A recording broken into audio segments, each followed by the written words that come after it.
माने वो स्थिर हो गया, वो स्थिर प्रज्ञ हो गया, वो अपने में समाहित हो गया है। मास दिवस का दिवस मर्म न जाने कोई, रत समेत रवि खाते निशा कबूल नहीं। सूर्य अस्त नहीं हो रहा है और इसके बाद समझो दर्शन के बाद में जीवन में जो उजेला आ जाता है वे अंधकार प्रवेश ही नहीं करता।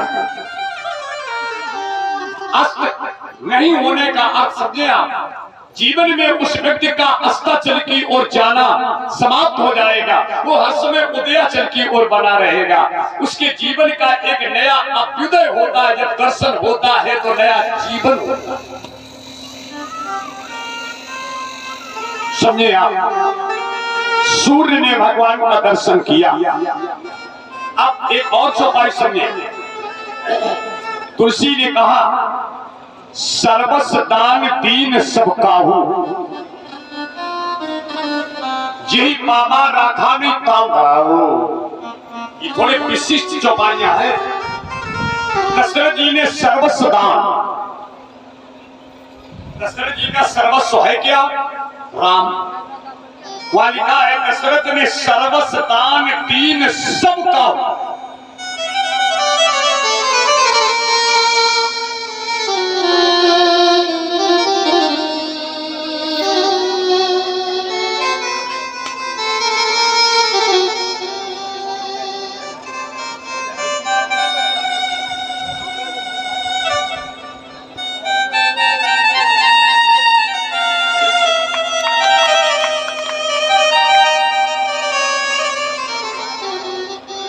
सर्वस्व दान दीन सब काहू, जय बाबा राखा नहीं काहू। अब थोड़ा बेटा इधर मुड़ के बात समझो। महाराज दशरथ जी की गोदी में राम है और दशरथ जी के लिए वर्तमान समय में सर्वस्व क्या है? राम। और राम क्या है? ब्रह्म। अब समझिए, दशरथ जी के हृदय में ये अभिलाषा है कि मैंने साधना के द्वारा परमात्मा को इन बाल रूप में प्राप्त किया है, तो इन बाल रूप परमात्मा का सबको दर्शन का दान मिले। दर्शन का दान, सर्वस्व दान, ये मेरे प्रभु राम का सबको दर्शन का दान मिले। अब देखो, ये भगवान के दर्शन का दान किन्हें हो सकता है? अभी बोल गए, भगवान के दर्शन का दान उसे मिलता है जिसका मन निर्मल होता है। जैसे हम कथा सबको सुना रहे हैं, देखो एक आपको प्रमाण दे। एक नल के ऊपर एक पनिहारी पानी भर रही थी। एक नल पर एक पनिहारी अपनी मटका लगाए पानी भर रही थी, मटका लगा करके पानी नल पर, और उससे 2 घंटे हो गए पानी भरते भरते उसका मटका नहीं भरा। तब तक दूसरी पनिहारी आ गई। रात के 4 बजे की घटना है, अंधेरा था, अंधेरा। 4 बजे पनिहारी नल पर लगाए है, मटका नहीं भर रहा है, 1 घंटा हो गया। दूसरी पनियारी कहने लगी, बहन जी आप 1 घंटे से पानी भर रही, मटका हटाओ, हमें पानी भरने दो। उसने कहा हमारा ये नहीं भर पाया, तुम्हें कैसे भरने दे। दोनों में बात विवाद होने लगा। तब तक एक महात्मा जी आ गए। महात्मा जी ने कहा भैया आप लोग क्यों लड़ रही हो? पहली वाली ने कहा महाराज जी नल पर मेरा मटका रखा, मेरा मटका भर ही नहीं रहा है। दूसरी ने कहा महाराज जी हमारे घर में सब लोग प्यासे बैठे, ये हमें भरने नहीं देती। महाराज जी ने आगे बढ़कर के अपनी टार्च लगा करके देखा तो मटका उल्टा लटका था। नल के पास में मटका उल्टा लटका था, मटका उल्टा। अब अर्थ लगाओ मैं बोल क्या रहा हूं? मटका उल्टा है, ऊपर समर पानी छोड़ रही है। अब चाहे उसमें 10 घंटा लगाए रहो, जब मटका का मुंह ही उल्टा लटका है, क्या बात है, पानी एक बूंद नहीं जाएगा। संत ने कहा अरे बनिहारी इस मटके के मोहरे को सीधा तो कर, तेरा मटका उल्टा लटका है। आज समझो बेटा, जब तक पात्र जिज्ञासु नहीं है, श्रद्धालु नहीं है, और इतना प्यासा हो कि उसकी जीभ तालू में लग रही हो, तब उसे पानी का राजू स्वाद समझ मिलेगा।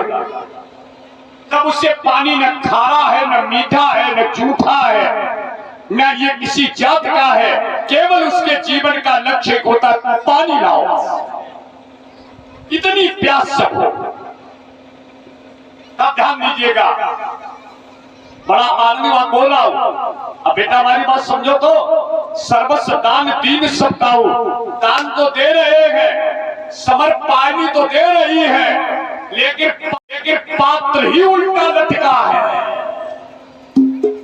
कथा मैं सबको सुना रहा हूं, लेकिन पात्र अगर प्रसन्न मुद्रा में सुनने के लिए आतुर बैठा है तो फिर कथा उसके अंदर चली जाएगी। और वो पात्र अगर आतुर नहीं है, केवल फॉर्मेलिटी के उद्देश्य से आया है। कभी कभी लोग कथा में व्यवस्था देखने आते, कभी कभी व्यास देखने आते कि देखें व्यास ब्यूटी पार्लर में गए कि नहीं गए। कभी कभी लोग देखते व्यवस्था देखे बहन जी सुमन की कैसी है, अहमदाबाद से चल करके यहाँ कथा करवाने आई है। हाँ, अपने अपने सिस्टम है। हम तो पहले भी बोले थे, कभी कभी पेपर मिलता है तो लोग कथा का टाइम नहीं देखते, उनका लक्ष्य केवल भंडारा देखते। भंडारा कौन दिन है? उन्हें कथा बता से मतलब नहीं, उन्हें तो भंडारा से मतलब है। हाँ, खाएंगे और गंगा भी बचाएंगे।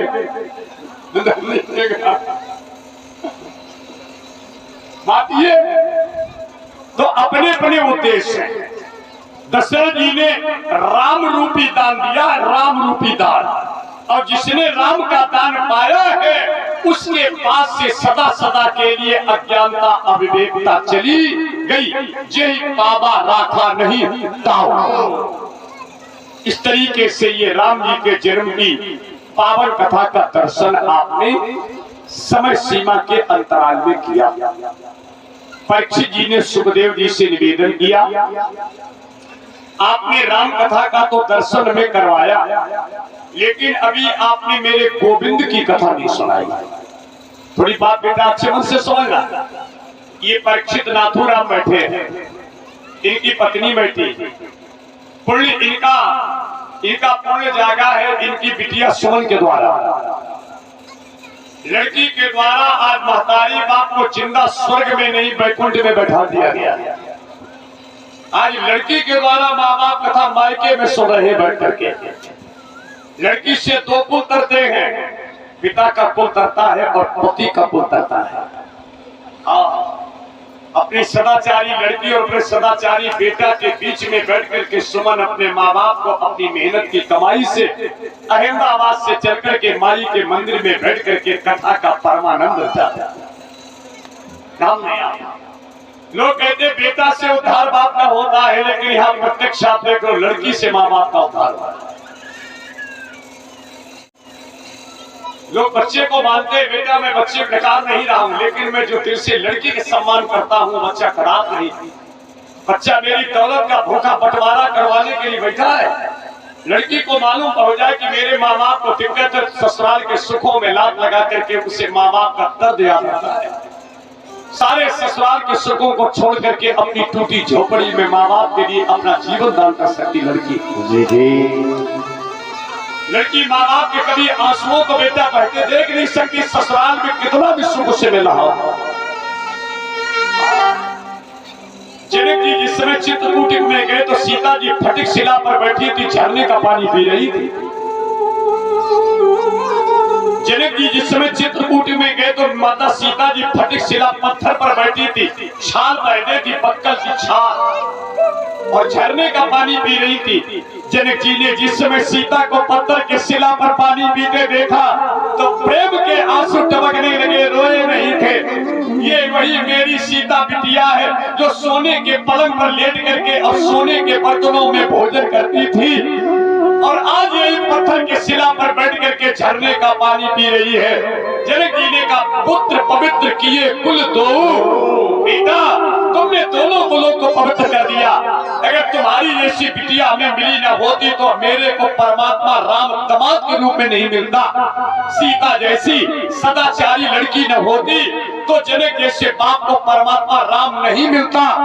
और सीता जैसी लड़की, अब कुछ पूछो नहीं, बताऊं तुम्हें बात, एक समाज की व्यवस्था को सुरक्षित रखने के लिए लोग कहते हैं राम ने ये किया वो किया। राम ने समाज के एक धोबी की मर्यादा को सुरक्षित रखने के लिए आज जगदम्बा को भी छोड़ दिया था। मेरी सामाजिक व्यवस्था कहीं बिगड़ न जाए। अगर एक पिछड़ी जात की चर्चा चलती है, धन्य मेरा राम जिसने एक सामाजिक व्यवस्था को सुरक्षित रखने के लिए ऐसा कदम उठाया कि मेरी समाज में कहीं मेरी वजह से गलत संदेश न चला।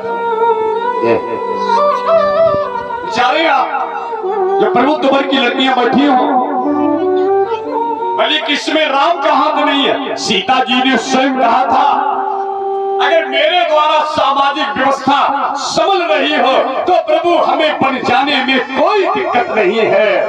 प्रभु अगर मेरे द्वारा, ये रजक कह रहा है, ये दिवाकर कह रहा है, मेरे द्वारा अगर पूरी समाज की व्यवस्था बच रही हो, रकुल की मर्यादा बच रही हो तो प्रभु हमें बन जाने में कोई दिक्कत नहीं है। और सीता साहस सदा सदा के लिए बनवासी।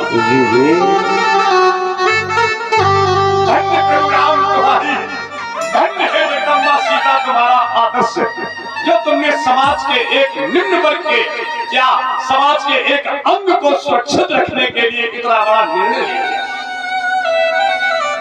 कितना करेगा? समाज को जोड़ने का राजू काम किया है तो हमारे प्रभु राम ने किया है। चाहे सबरी का देख लो, चाहे निषाद को देख लो, चाहे राम देख लो, समाज को एक सूत्र में जोड़ा ना होता तो राम राज के सपने साकार भैया भक्त को गद्दी देती। पहले पारिवारिक व्यवस्था को सुरक्षित किया, स्वयं राजा ना बनकर के भक्त को रास्ते लग दिया। संभ्रांत परिवार की आदर्श लड़कियों बहुओं से निवेदन बेटा, हमारा वेद हमारा शास्त्र कभी किसी वर्ग विशेष को दाबने की कहीं पर कोशिश नहीं करता है, बल्कि हमारे शास्त्र समाज ने वर्ग विशेष को विशेष सम्मान दिलाने के लिए विशेषता झलकाई।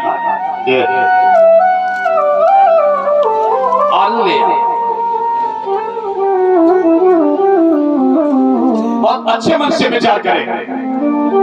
आज परीक्षित जी ने सुखदेव जी से निवेदन किया,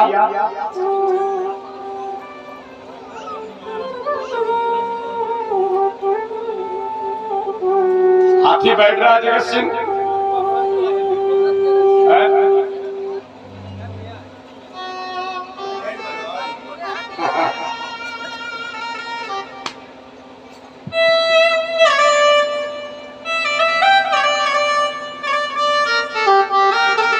तुमने इनका दाना चारा जगत सिंह कम कर दिया। हाथी पहले से में कुछ टूटे टूटे दिखाई पड़ रहे हैं। पैदा तुम हाथियों से बहुत कर रहे हैं लेकिन दाना चारा में कमी कर रहे हो।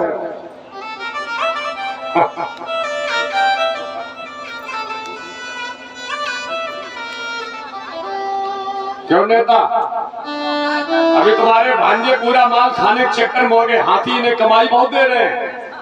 गांव गांव हाथी लेके जाते, तुरंत लोग इन पर कहते हैं कि ये नंदपुर से हाथी बाबा आए।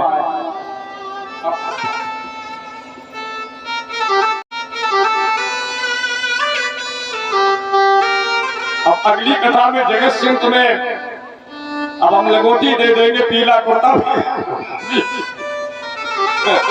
पीला कुर्ता पीली धोती, माथे पर चंदन, तुम्हारा रंग, जिससे लोग कह रहे हैं कि वो हाथी बाबा बुलाओ, हाथी बाबा।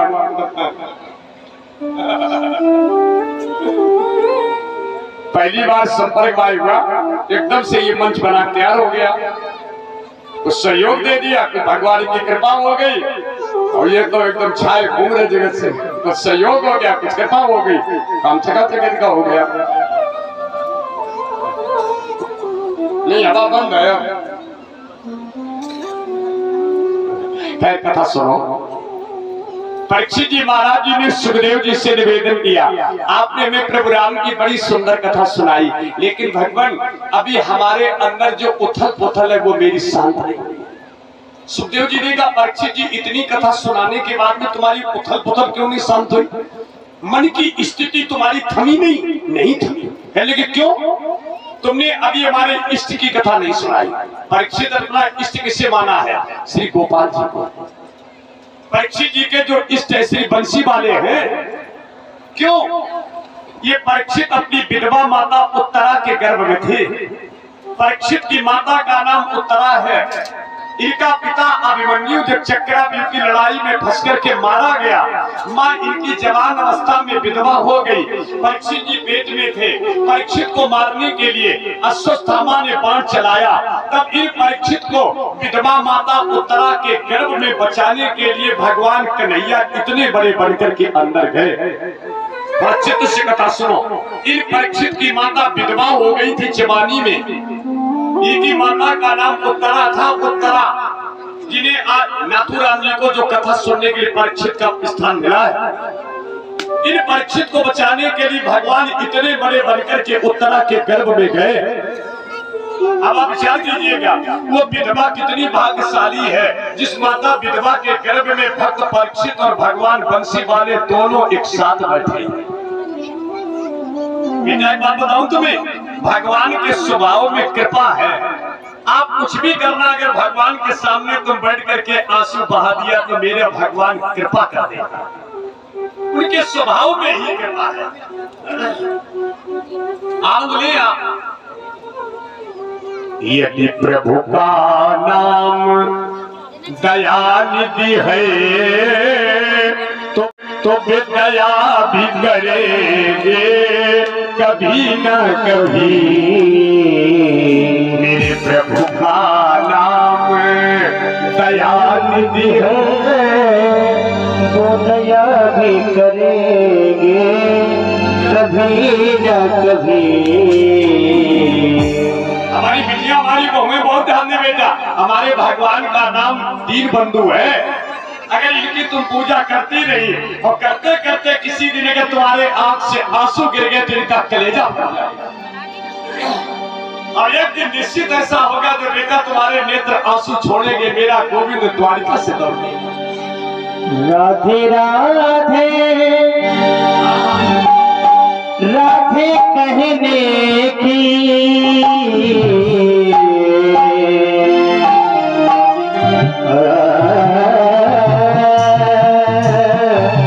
खुशी हो गई है कि जय राधे राधे राधे बरसाने वाली राधे, राधे राधे राधे बरसाने वाली राधे, राधे राधे राधे बरसाने वाली राधे, राधे राधे राधे बरसाने वाली राधे, राधे राधे राधे बरसाने वाली राधे, राधे राधे बरसाने वाली राधे, राधे राधे राधे कहेंगे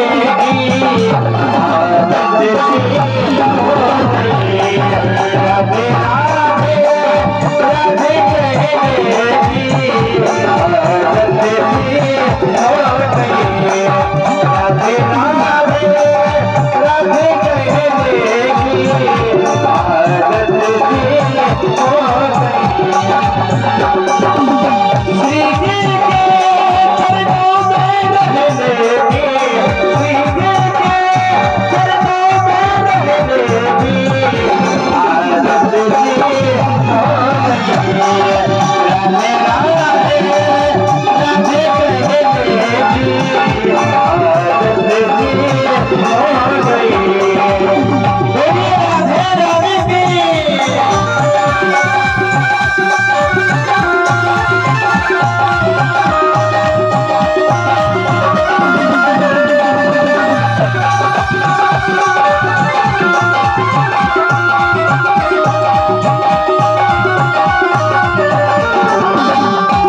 पागल बेटे नारी का बिल्कुल ठीक।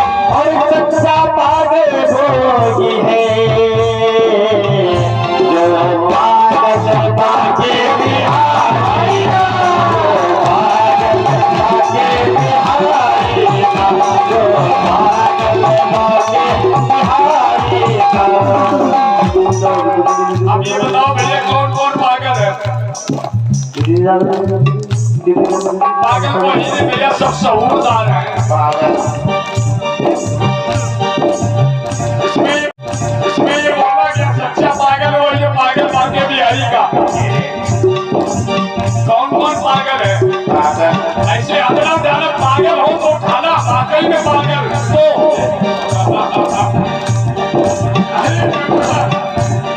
आज सत्तीपुरा में पागलों की गिनती होगी, पागलों की। अच्छा पागल की गिनती मत करो, ये बताओ पगली कितनी है? पगली केवल ऐसे नहीं माना जाएगा जो पागल में पागल होता है वो बेशरम होता है। शर्म सफेद खा बैठे जो होगा देखा जाएगा, और तुम्हें अपना बना बैठे जो होगा। बिहारी जी का जो पागल होता बिल्कुल बेहया निर्लज बेशरम होता है। अगर बेशर्मी है तो अपने हाथ करके बोलो बंसी मारेगी। मुझे पागल जमाना कहे, मुझे पागल जमाना कहे, नजरिया तेरे लिए। पागल जमाना कहे, नजरिया तेरे लिए। मुझे पागल जमाना कहे, नजरिया तेरे लिए। कि ये सारा पागल खाना है। एक बात बताओ नाथूराम, नाथूराम जी तुम तो हंस देते हो, स्माइल कर देते हो, हम तो कथा भूल जाते हैं। ये बताओ आज कथा के 5 दिन होने जा रहे हैं, तुम्हारे ऊपर परमात्मा की कुछ पगलाहट आई कि नहीं आए? तो पागल हो गए कि सहूरदार हो गए? अगर हकीकत में पागल हो गए तो हो जाओ, फिर पागल जाओ बोलो पागल बाबा की। मुझे पागल जमाना कहे, नजरिया तेरे लिए। पागल जमाना कहे, नजरिया तेरे लिए। मुझे पागल जमाना कहे, नजरिया तेरे लिए। कि ये सारा पागल खाना है। ये बात बहुत अच्छी है। यहाँ पागल आते जाते हैं और अपना अपना कहने वाले पागल बन कर जाते हैं, पागल बन कर जाते हैं, पागल बन कर जाते हैं।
राधे राधे मेरे से ले लीजिए। अच्छा नाथूराम तो छिपे हुए हो तो